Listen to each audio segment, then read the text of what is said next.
இப்போ நம்ம என்ன ஸ்டோரி பார்க்க போகிறோம் அப்படின்னா, த புக் அப்படின்ற ஸ்டோரி தான் பார்க்க போகிறோம்.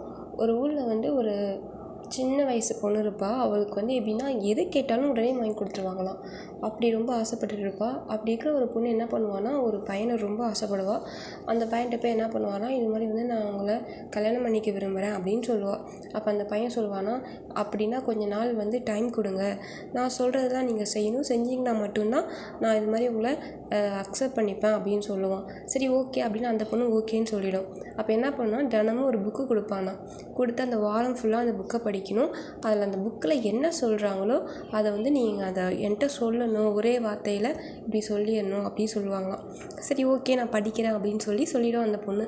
வாரம் வாரம் ஒவ்வொரு புக்கு வந்துடுமா. புக்கை படிச்சுட்டே இருக்குமா அந்த பொண்ணு. படித்து பார்த்து சூப்பராக இருக்குது அப்படின்னு சொல்லி அதில் என்ன சொன்னாங்க, இந்த கதையில் இப்படி சொன்னாங்க, அந்த புக்கில் இது இருந்தது அப்படின்னு சொல்லி முக்கியமான கருத்தை சொல்லுமா அந்த பையன்கிட்ட. இப்படியே சொல்லிகிட்டே இருந்துச்சான். வாரம் வாரம் புக்கை அனுப்ப அந்த பொண்ணுக்கு ரொம்பவே ஹாப்பியாகவும் இருக்கும், சோர்வாகவும் இருக்கும், டயர்டாகவும் இருக்குமா. ஆனால் நிறைய கற்றுக்குச்சா. அதுக்கப்புறம் கொஞ்ச நாளுக்கு அப்புறமேட்டு இப்போ சொல்லி எனக்கு பிடிச்சிருக்குதா அப்படின்னு சொல்லி அந்த பையன் கேட்டானா. அப்பயும் சொல்லிச்சான், பிடிச்சிருக்குதா, ஆனால் என் தகுதிக்கு நீங்கள் கிடையாது அப்படி சொல்லி வேணான்னு சொல்லிடுச்சா. ஏன்னா புக்கு அறிவு தருமா.